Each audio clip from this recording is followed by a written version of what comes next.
Hi, my name is Denise Quintero, and this is Deuterostomes and Protostomes. I did not plan for them. So in the introduction, we have the definition of a Deuterostome and Protostome. A Deuterostome and Protostomes are members of a taxonomic group that are characterized by how they develop as embryos. A protostome develops the mouth before it develops the anus, while a deuterostome develops the anus first and then the mouth. An example of a deuterostome is a black-tailed jackrabbit, and an example of a protostome is a black widow. So a black widow, as mentioned earlier, is a protostome. The species name is Latrodectus mactans. The kingdom is Animalia. It is in the phylum Arthropod, family Tangle, and class Arachnid. So for the habitat, a black widow can be typically found in a desert or in secluded areas, or even sometimes in your own backyard. They also like dark places, and this could be why you may find one in your garage or in a dark shed or like in a dark crack in your backyard. That's where we've found a bunch in my house. Their role in the ecosystem: a black widow benefits the environment by eating insects or pests that are harmful to plants, animals, or even humans. Although they do not typically bite humans, they may bite if they feel threatened or if they feel as though their life is in danger. Oh my god. They also spin their web in a secluded area so they can catch and eat their prey alone. So this top one is like where the different species of black widows are found. So on this side, we can find the western black widow. Down here, we find the southern black widow and the northern black widow up here. And then these two, they're just pictures of different prey that got caught in the black widow's web. I think that's a cricket. So for the form, the black widows, they adapted to having a powerful venom or a neurotoxin.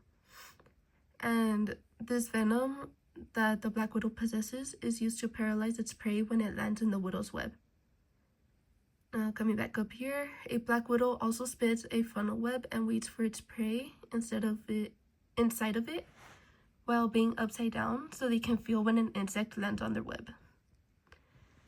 And then down here, by spinning a funnel web, the black widow knows when they have food to eat because they feel the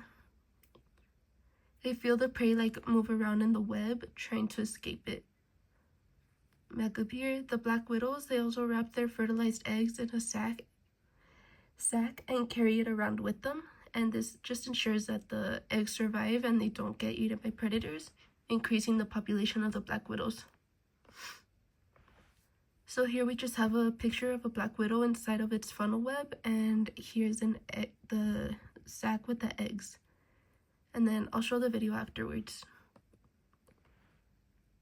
So the human and community connections. The people, us people, we are bigger threats to black widows than black widows are to us. And this is mainly because the black widows, they will not, that's supposed to say attack. They won't attack humans unless they feel threatened or as if their lives are at risk. Us humans, however, we kill black widows and other insects because of fear that we will get hurt even though we are bigger than them. And even though there are cases of black widow bites being harmful, there have not been many deaths. I think I read that since like 1984, there have not been any deaths related to a black widow bite, but there may have been some hospitalizations or injuries. And up here, I just have a picture of a black widow that was found in my backyard.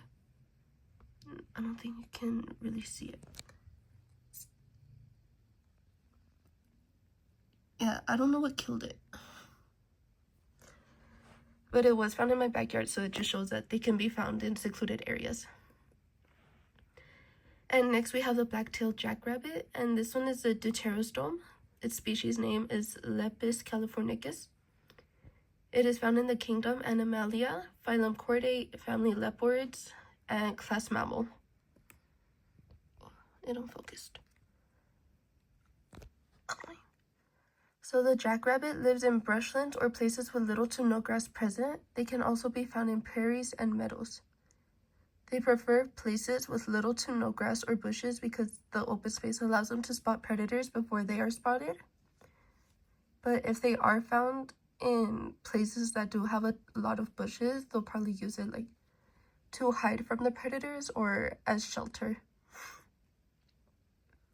Their role in the ecosystem is in the bottom of the food chain almost, because they are herbivores, so they do serve as they are prey to other predators. But they also eat poisonous plants that may be found in their ecosystem. Yeah, and they're prey, so they keep the flow of the food chain and food web moving in the ecosystem. I think one of their predators is mountain lions or even foxes.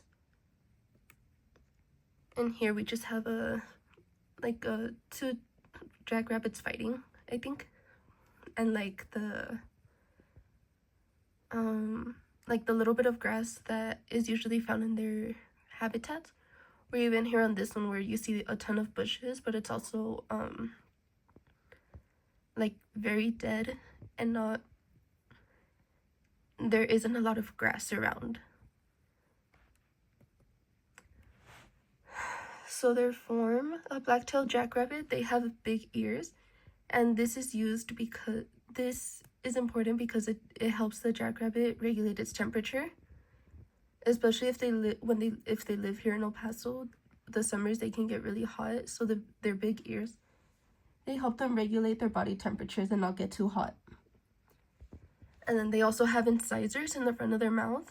It's just big teeth, and that helps them eat its food without any problem or rip its food apart. And they also have long back legs, which can help them escape a predator quickly. And I learned that the jackrabbit can actually run up to 40 miles per hour. Here we just have a picture of the long back legs. And human and community connections. The black-tailed jackrabbits are used as food in some cases. I think I read mostly by Native Americans. But their fur is not as valuable or durable, so they don't sell it or keep it very often. And there have been fluctuations of the jackrabbit population, so in some years like it'll spike really high or it'll just decrease, but they know how to navigate those times, and oh my god, their population stays steady. But this does cause damage to their habitats because of overgrazing when their population is too high. And they also cause damage to small trees, farms, and forest plantations. And this is just a little graph that I found comparing the populations of the... Oh, it's because they also get hunted. I forgot. So in Arizona and California, it shows the amount of the amount of the jackrabbits that are hunted per day in Arizona and California. We see that there are like spikes, and this hunting also can impact the populations of the jackrabbits negatively. I know here it says cottontails, but it can impact them negatively or even in a positive way to help control the population. And then this is a video of a black widow spinning a web. Never mind, I forgot to change the... This one. Oh yeah. Slow it down the moves, not so bad. This happened. A nice little white tail there, and it showed off quite a bit of stuff. We even have the play-by-play announcer's version of this run tonight. Let's take a look. Look at him go, and he scores, and then has a touchdown dance. Woohoo! So the jackrabbits are pretty fast. And then let me try to find the video of the black widow.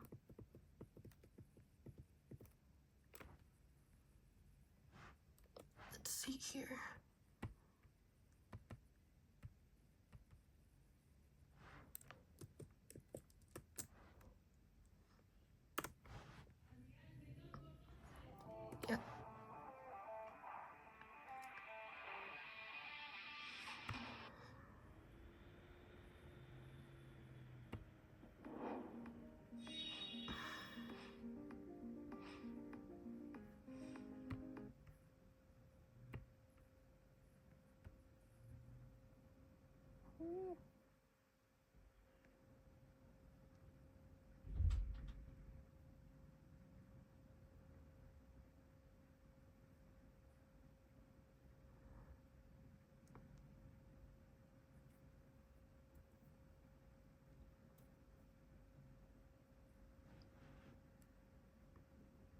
And that's a little bit of the black widow spinning its web. Thank you.